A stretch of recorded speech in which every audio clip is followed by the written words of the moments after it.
Do you know what lies under a local landmark? I definitely think something was going on down here if you have bars on the window. Or why two cities are separated the way they are? That's called the jagged edge. It's like a jigsaw puzzle, in and out. Or how one city really got its name. It's a 12 News holiday special. 3 things you may not know about your town. Hello, and thanks for joining us for this 12 News holiday special, 3 things you might not know about your city. Earlier this year, we decided to find out what we didn't know, and what we came up with may surprise you. For each of the 9 cities we serve, we found 3 interesting things you may not have known. Shannon Slatton starts us off in Brooklyn Park. 14 families came here in 1853-54 from Adrian, Michigan. There was a nearby town called Brooklyn, Michigan, about 20 miles away. And they liked the name Brooklyn more than they liked the name Adrian, so they named it Brooklyn. Brooklyn became a town in 1858.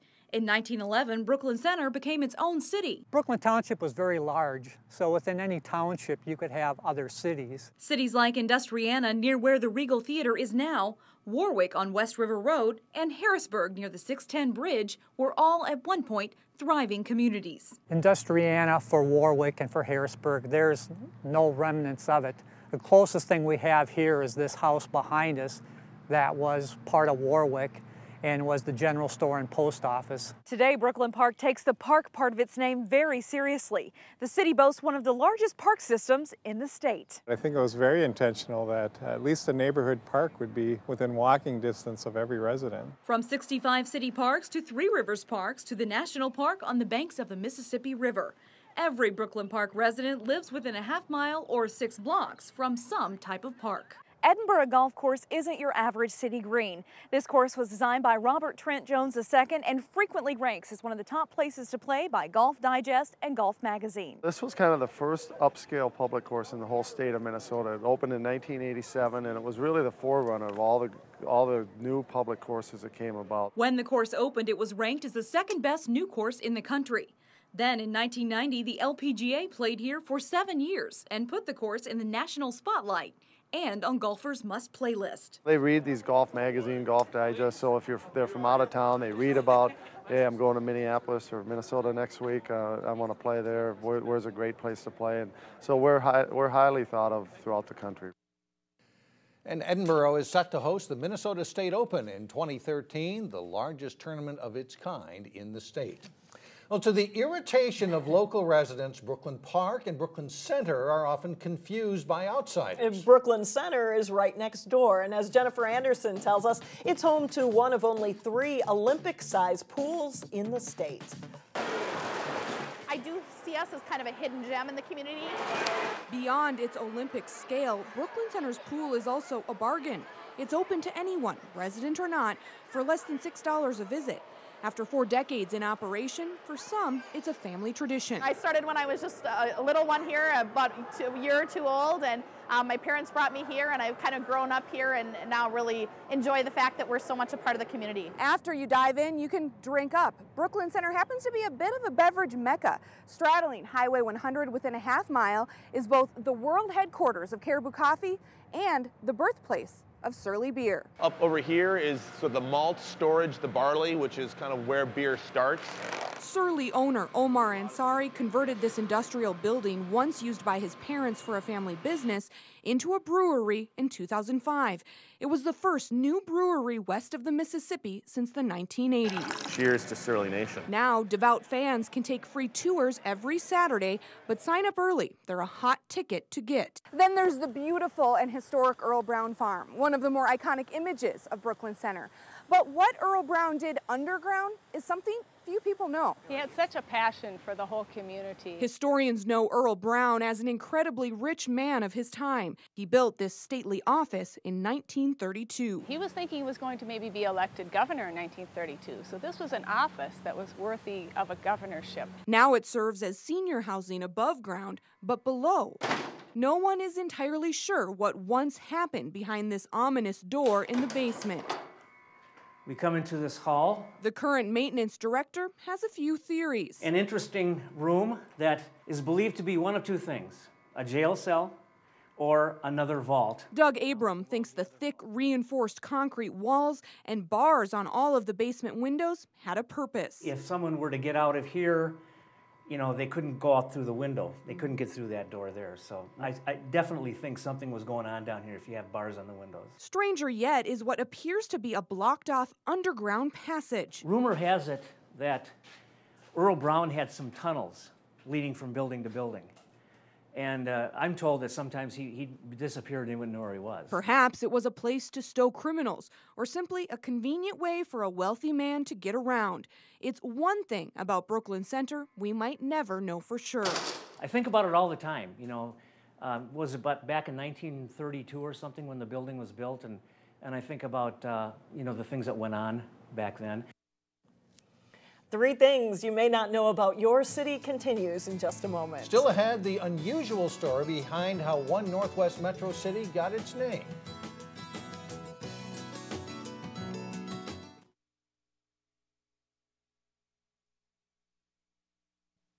Welcome back. The city of Plymouth was first incorporated back in 1858, but right away there was a problem with the name. As Delane Cleveland reports, it didn't take settlers long to decide they wanted the city to be called something else. We don't know why. Maybe it's just because somebody else had named it. They wanted to name it. The Hennepin County Board of Commissioners are the ones who decided to name the settlement Plymouth. But in a document dated June 1st, 1858, when Plymouth was just weeks old, town officials voted for the name Medicine Lake. And so 1 year went by, and so next April they had another annual meeting, and it was called to order in the name of Medicine Lake. Fast forward again to April of 1860, and the town was once again called Plymouth. Historians can only speculate as to why. We think it's because when they went to the county board saying, here's the name we want, they said, we named it. And there could have been legal ramifications to that because there might have been reference to it in property records and so forth. But that's not the last that we'd hear of that name, Medicine Lake. About 90 years later, a small segment of Plymouth decided to branch off and start up its own town. Since 1944, the small city of Medicine Lake has existed on its own. They felt that they weren't getting the attention they needed for their roads, so they thought if they broke off and became their own community, they could really maintain those roads up to the level that they thought was appropriate. Historians say that many of the homes along Medicine Lake once belonged to Minneapolis residents who wanted a place to escape from city life. Gee, you know, we got miles and miles of gravel road, and here we got a small group of people on the peninsula complaining about their road. Those city slickers, let them pay for their own road kind of a thing. America was a much different place back in 1858, and here at the old Plymouth Town Hall, the Plymouth Historical Society pays homage to that era with one special item. Well, what we have here is a 32-star flag when Minnesota was introduced into the Union. Every year that a new state was admitted into the Union, the federal government would issue a new flag on the 4th of July. And inside the old Plymouth Town Hall hangs a replica of that 32-star flag from 1858, when Minnesota became a state and the only year the flag was valid. The following year, Oregon was admitted to the Union. So that's a trivia kind of question that you could use with your friends or relatives at some Thanksgiving time, let's say. 12 years later, Plymouth's population grew to more than 1,000 people. Today, it's more than 71,000. Another city that's changed a lot in a short amount of time is Maple Grove. That's right. In fact, 4 decades ago, Maple Grove was just a shadow of what it is now. Things really took off when the freeway came to town. When a new section of Interstate 94 opened up in 1974, it was a game changer for the village of Maple Grove.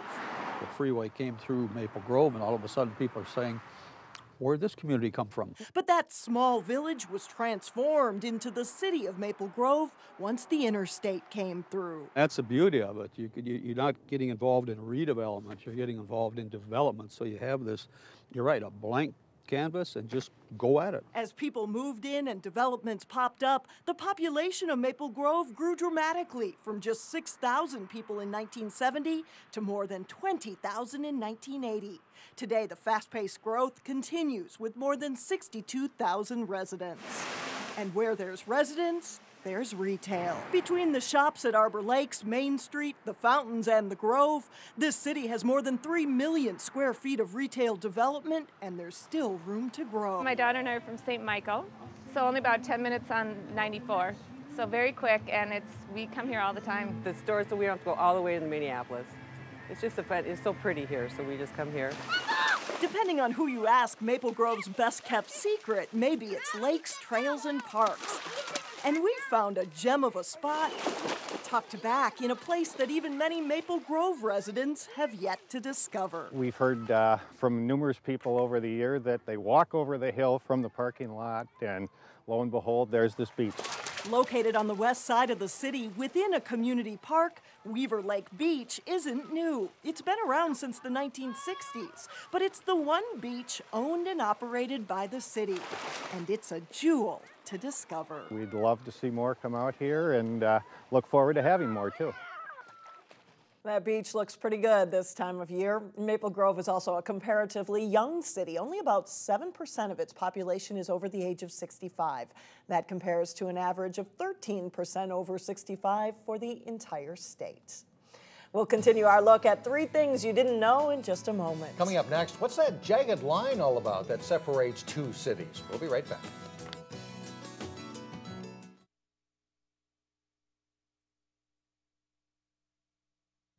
Welcome back. What is it about that border between New Hope and Crystal? If you've ever been confused, you're not alone. As Shannon Slatton explains, some people aren't even sure which city they're in until they get their first water bill.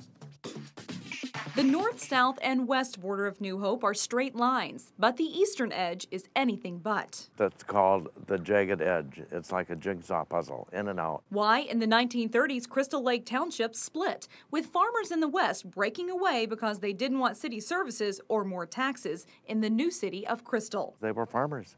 They didn't feel that streetlights or paved streets were necessary. So, farm by farm, people chose whether to be a part of Crystal or New Hope. The result created a very jagged border that perplexes people still today. It's just an interesting little fact in history of why is that border so strange.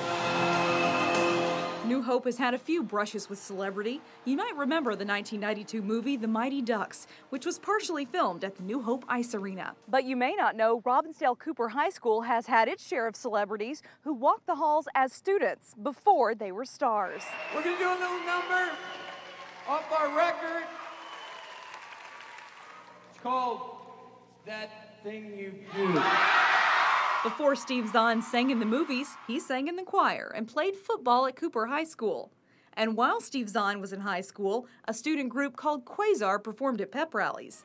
They later became stars on the radio as the Jets.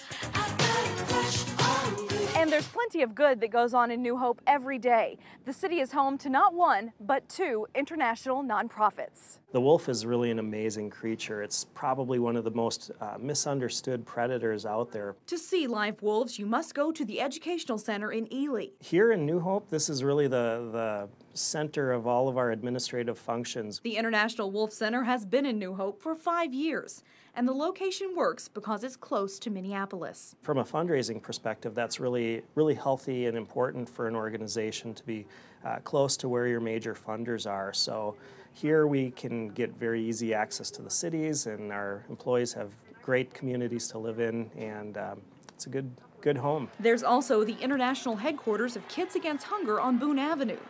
It oversees an operation of more than 100 food packing sites where volunteers pack meals to feed more than 40 million starving children each year. We can do it. We can feed the world.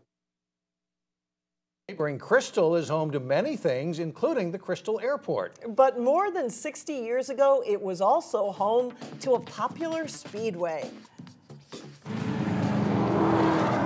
In 1949 and 1950, hundreds of fans would flock to Crystal's Bearcat Speedway each Sunday to watch jalopies and motorcycles race around the track.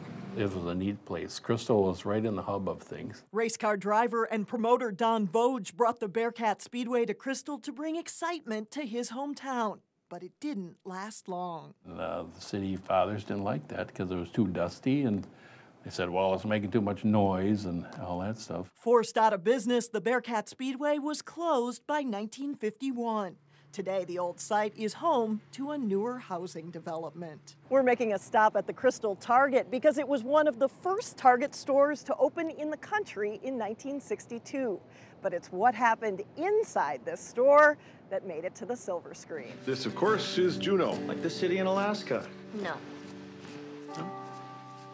Former Minnesotan and Oscar winner Diablo Cody wrote the screenplay for the movie Juneau inside the Crystal Target at the Starbucks Cafe. I remember she'd always come in here with her laptop and she'd order something, whether it be hot chocolate or chai, and then she'd sit at the table. Those marathon writing sessions created the quick-witted character Juneau McGuff and the hit movie that follows the pregnant teen's comedic journey to find adoptive parents for the baby. If I could just have the thing and give it to you now, I totally would, but I'm guessing it looks probably like a sea monkey right now. The local store provided a writing spot for Diablo Cody, but just down the road, there's a much quieter spot. I think the fact that it's nestled in this neighborhood keeps it a secret. Situated on nearly 8 acres of land, the Hagemeister Pond Preserve, with its woodlands and trails, pond and overlook, provides a quiet sanctuary for reflection and wildlife observation. It's very much a hidden gem. The only access to the preserve is off of 41st, and if you go by too quickly and blink, you don't see it. Our look at 3 things in your hometown continues. And we'll find one place where you can buy your own street, well, at least the sign.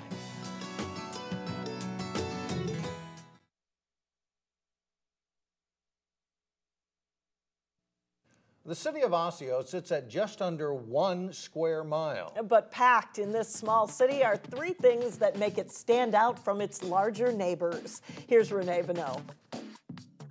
I remember watching the barn swallows on my grandparents' farm, fork-tailed acrobats of the sky. Kevin Kling is a playwright, storyteller, and author. Telling personal tales on stage and on NPR's All Things Considered, Kling gives the rest of the country a sense of what it felt like to go to school in a small city called Osseo, Minnesota. I use a lot of my stories about growing up and a lot of my stories about going to high school, my first dates. I do have a story even called Marching Band. Kling lives in Minneapolis today, but still has family in and around Osseo. There's a small town feeling to Osseo, even though the city kind of came out and grabbed everything around it. Osseo really held on to their identity, and I'm really proud of that. And knowing people's names and knowing your neighbors. The city's small town charm is due in large part to the lack of big box stores and chains. This is our favorite breakfast place. We come here, the whole family loves it. Jerry Hankins says the staff at Olympia Cafe treat her family like their family. And many say that close-knit feel makes business a pleasure at local mom and pop shops. You can't find those places anymore. And so to be able to come here and get your shoes fixed, that's a dying art, and we're glad to have him here. And same with the luggage company and the antique stores. Old school repair shops and specialty stores that might not survive in a big city are considered sacred gems here. I think the small shops add to the charm of the town. I hope that they never leave that. I hope Osseo stays with that. The next time you're shopping or dining out in Osseo, you might notice a box on the wall like this, a box that could save your life. The Osseo Fire Department spent the past year training residents to do CPR. Call for help now. And to work an automated external defibrillator. Several businesses bought AEDs to have ready in case someone nearby has a heart attack. Delivering shot. Once Osseo trained a certain number of people and installed enough AEDs, it officially became a North Memorial heart-safe community. Osseo's small size helped it achieve this feat faster than other cities, but their work definitely sets the tone for others to follow suit. Many people think of Golden Valley as the home to General Mills, Honeywell, and Theodore Wirth Park. As Delane Cleveland tells us, one church is still standing decades after it was picked up and moved miles down the road.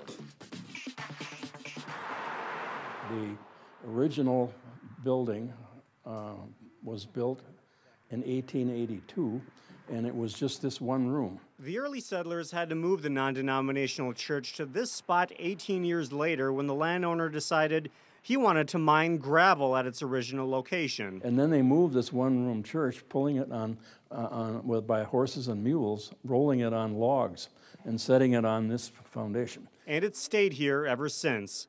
In 1996, the Historical Society voted to buy it for $84,000. And so a little lady sitting in the back of the room raised her hand and said, "Yoo-hoo, would it be all right if one person donates the money to buy the church?" And the members looked at each other and said, "Yes!" Today it houses Golden Valley memorabilia, including hundreds of old street signs, and plays host to dozens of small weddings. Less than a mile away on Douglas Drive sits Weekly Orthotics and Prosthetics, which also dates back to the late 1800s.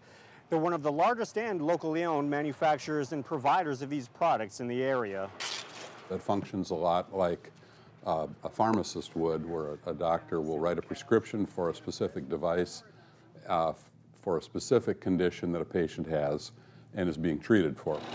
Weekly builds artificial limbs custom fit for their patients right in their on-site laboratory. What we try to do is restore as much of the comfort and mobility and independence, really, that patient should have. The company is now in its fourth generation of family ownership, and it continues to thrive. One of the things Golden Valley prides itself on is its park system. The very first Golden Valley Park Board was established way back in 1948, with Lillian Seaman serving as the first park board president. At that time, it was a three-person board that was a legal board. They had the power to tax at that time, and they started out with a $500 budget. With that money, they were able to acquire land for two parks, one of which eventually became Lillian Seaman Park. But the Golden Valley Park Board wasn't done there. If we can jump ahead then to 1967, the city then held a bond issue for $1.6 million, and that was for the acquisition and development of Brookview Golf Course and Brookview Park. Today, Brookview Golf Course and Park is a popular destination for people wanting to enjoy some time outdoors. In fact, Golden Valley has more than 1,000 acres dedicated to parks and open space. The city also has Theodore Wirth Park, which is located predominantly in Golden Valley.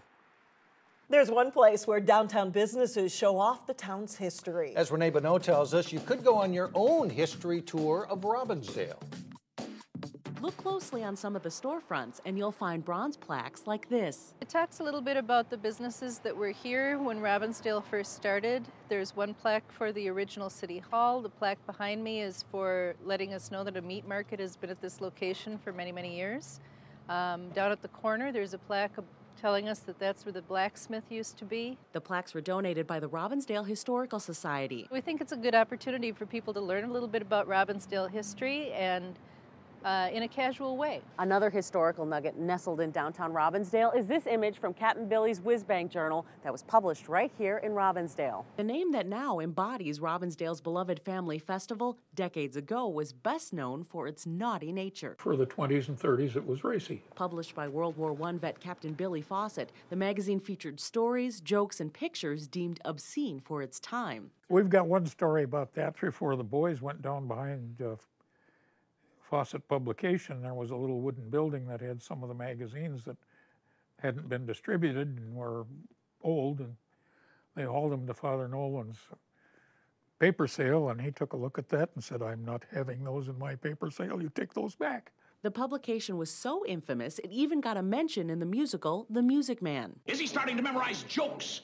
from Captain Billy's Whiz-Bang? Friends, the idle brain is the devil's playground. Trouble! Oh, yeah, trouble! Right here in River City. Captain Billy's Whiz-Bang has been out of publication for decades, but its legacy is ingrained in pop culture and Robbinsdale's history. A key part of the city's history can still be heard today. We were formed in 1906, so we're 106 years old. The Robbinsdale City Band is one of the longest-running community bands in the state. It was started by about a dozen people, several from the Grinnell family of Robbinsdale. Today, the band has about 75 members total and is broken up into a concert band and marching band. The city band's made up of all volunteers. There's no strict audition process, but you do have to be able to carry a tune. There's a lot of pride in this group, I think, and people want to make it a good performing group, and so they're willing to put in whatever extra time they need to do that. There you have it, 3 things you may not have known about the place you live. We hope you enjoyed it and enjoy the holiday weekend as well.